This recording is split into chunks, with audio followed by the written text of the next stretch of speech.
서보학 교수님의 발언으로 국민적으로 큰 반향과 파장을 일으켰는데 그렇게 혹시 예상하셨습니까?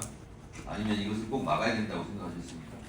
예, 저는 제가 제기한 문제 상황에 대해서 많은 국민들과 민주당이 좀 심각하게 문제 심각성을 인지를 하고 대처를 했으면 하는 바람에서 그 말씀을 드린 것입니다. 고맙습니다.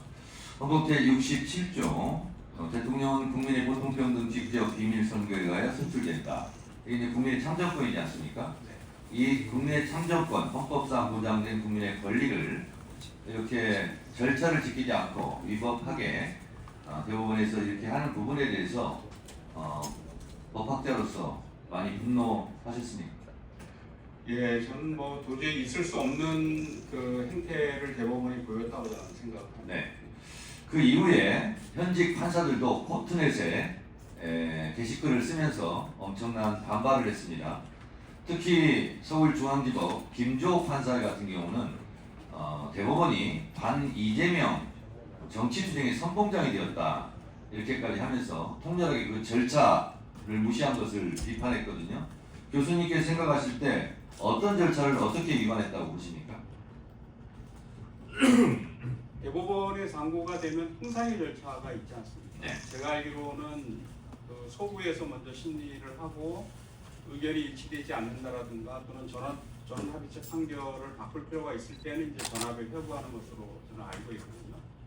근데 지금 그 이재명 대표 관련된 그 허위사실 공표에 대한 문제는 20년에 대법원이 전원합의체 판결을 통해서 상당히 그 진취적인 자세한 판결을 내린 바가 있고 또 정읍시장 그 사건입니까? 그게 작년에 그 판결을 확인하는 또 판결이 나온 바도 있습니다. 네, 교수님. 예. 그래서 지난번 이재명 대표에 대한 항소심 무죄 판결 때도 그런 대법원의 그 판례를 인용하면서 무죄를 선고한 걸로 알고 있습니다. 네, 맞습니다. 네. 조희대 대법원장 스스로 633 원칙을 계속 얘기하지 않았습니까? 네. 근데 오히려 김명수 대법원장 시절 이후보다 조희대 대법원장 체제에서 633 원칙이 오히려 더 안 지켜졌다, 더 길어졌다 이런 얘기를 하고 있는데 그거는 차치하고라도 633이면 마지막 3은 3개월이지 30일이 아니지 않습니까? 네, 근데 이재명 대표의 경우는 36일 그 짧은 기간에 해치우려고 했단 말이죠.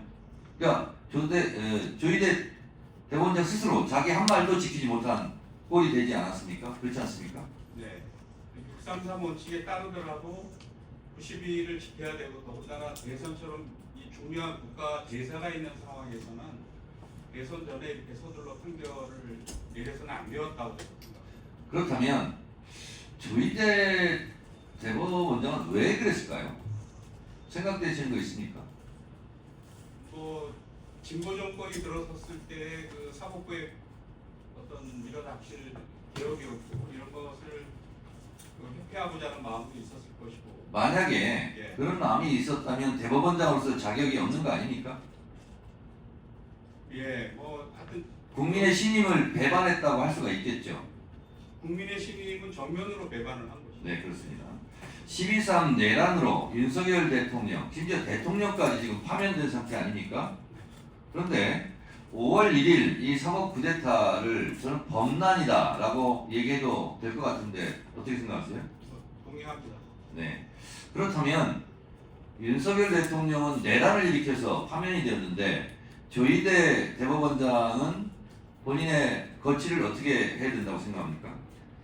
예, 뭐 국민들의 분노도 크고 또 내부 사법부 구성원들도 상당히 비판 의식을 좀 갖고 있는 것으로 생각을 하거든요. 그래서 대법원장이 스스로 대법원의 어떤 권위와 신뢰를 실추시킨 것에 대해서 책임을 지고 저는 뭐 사퇴하시는 것이 맞지 않나 이런 생각을 합니다. 일각에서는 국회에서 조희대 대법원장을 탄핵해야 된다 이런 목소리도 있는 거 아시죠? 네. 어떻게 생각하십니까? 뭐 저는 그 예전부터 주장할 때 여차하면 대법원장도 탄핵을 해야 된다라고 제가 말씀을 드린 바가 있습니다. 저는 이렇게 얘기했습니다. 대통령도 2명씩이나 탄핵한 국민인데 대법원장이 뭐라고 그렇게 얘기한 적이 있거든요. 네, 동의하십니까? 동의합니다. 네, 오늘 나오셨는데 하고 싶은 말씀 있으면 짧게 한 말씀 하시고 마무리하겠습니다. 이번 기회에 저는 대법원 개혁의 동력, 사법부 개혁의 동력을 저는 스스로 제공을 했다라고 생각을 합니다.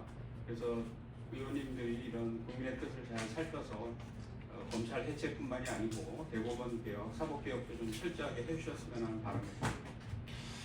네.